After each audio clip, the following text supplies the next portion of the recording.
Hello, my name is Janice Emerson. I'm a family nurse practitioner, and today I wanted to talk to you guys about Barrett's esophagus and proton pump inhibitors. So this is not a patient story. This is actually my own story, my own testimony.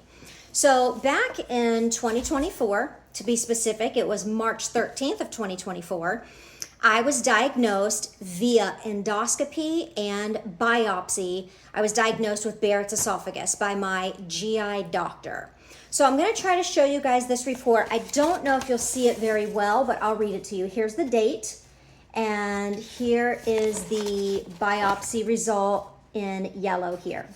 Okay, so what this says is on March 13th, 2024, that my biopsy, and just in case you don't know, an EGD, esophagogastroduodenoscopy, is where they put you out under anesthesia and they run a camera, a scope down your throat, through your stomach, into the beginning of your small intestine.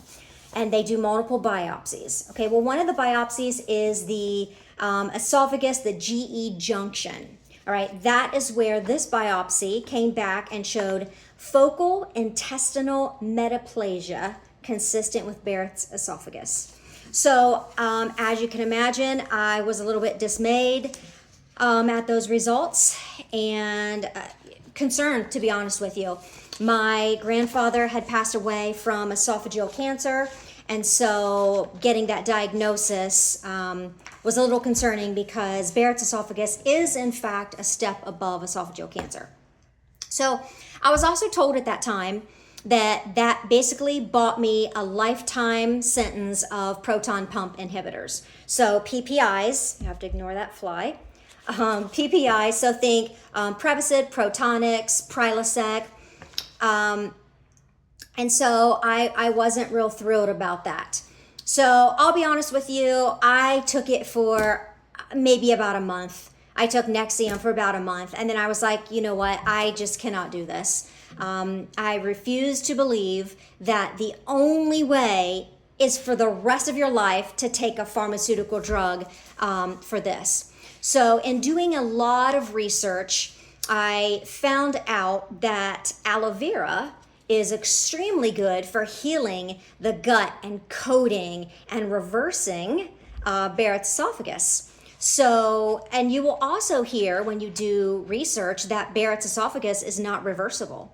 So I stopped the PPIs and I started taking aloe vera, and yes, I do mean this kind of aloe vera. So this is from the plant. And so what I would do is I would take this gel on the inside here. So I would slice the plant and I would scoop out the gel and just put it in a shake or something, and I would have that. Now, two other things that I did consistently since that diagnosis were I ate Nigella sativa seeds, and these are black cumin seeds. So you could also take black cumin seed oil, but these are just little seeds. So I would probably take about that many, just a tiny bit, crunch them up in my mouth and swallow them every day. So aloe vera, Nigella sativa seeds, and something else that I was really firm about is vitamin D3 mixed with K2. This is the brand that I took. I actually sell this brand in my clinic as well, but I wasn't selling it when I started taking it. I just knew how good it was. So this is, again, D3 mixed with K2. Okay, so those are the three things. If you had to ask me, like, what supplements did you take? What medication did you take? That's it.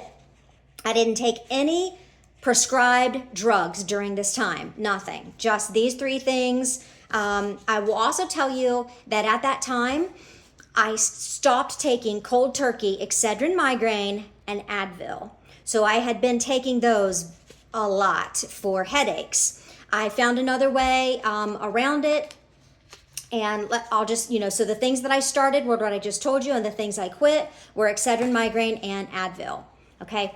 Then I went back to my GI specialist in Jacksonville and got another EGD just this past month. So this one I'm going to show you was collected June 11th, 2026. So about 2 years and 3 months after this first one where this diagnosis showed Barrett's esophagus. Here's this one.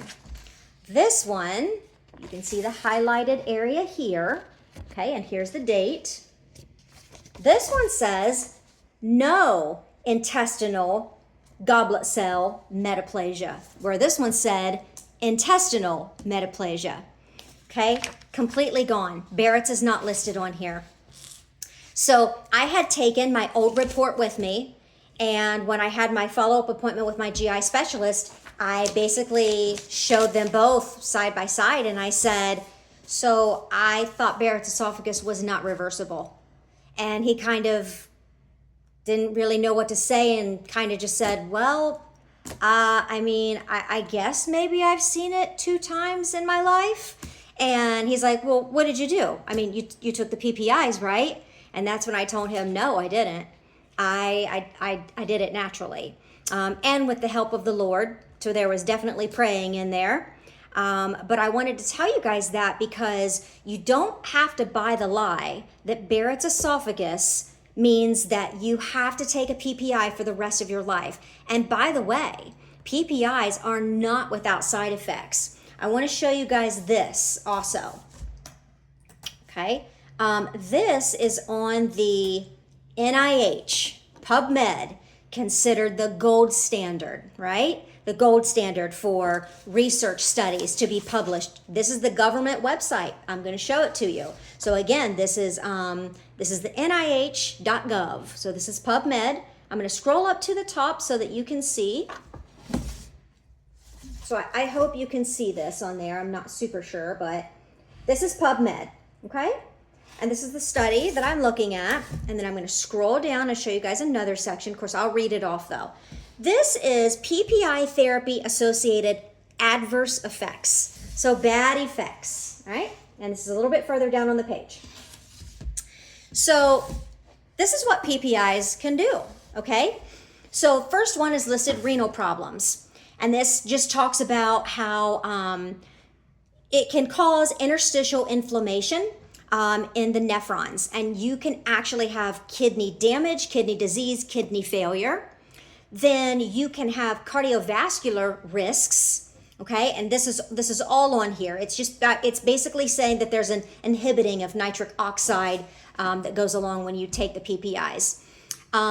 Increased risk of fractures, and that's because there is not enough absorption of calcium in the stomach when you're taking PPIs. Because what is a PPI? It's a proton pump inhibitor, and it blocks the last step in gastric acid secretion.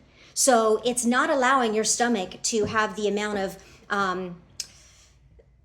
hydrochloric acid in it that it needs, and we need that for a reason. So there's a whole list of why we need the hydrochloric acid, but by basically stopping that, you are setting yourself up for so many problems, so many digestive problems, all kinds of things. But you're at risk of fractures because you're not getting enough calcium, absorbed to help build healthy bones. This one says infections.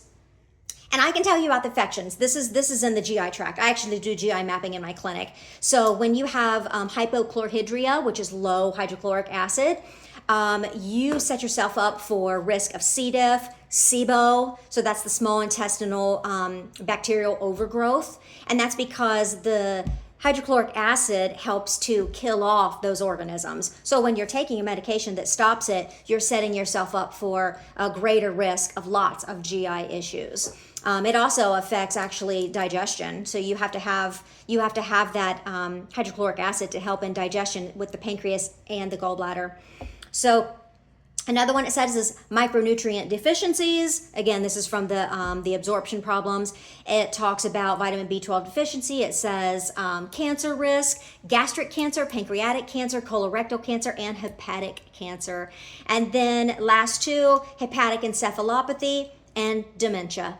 So those are all of the risks of the proton pump inhibitors, and this is, of course, long-term use. And that's what they tell you with the diagnosis of Barrett's esophagus, is that now you need long-term use of a proton pump inhibitor. But I wanted to just come on here and tell you guys that you can actually heal Barrett's esophagus with lifestyle change. So some of it's the diet, some of it's not taking Excedrin migraine and Advil and ibuprofen. And then some of it is the things that you add, where you're definitely going to want some real aloe vera. So that's my story. I really wanted to show you guys what the Lord has done for me with natural medicine. And let me know if you have any questions. Thanks.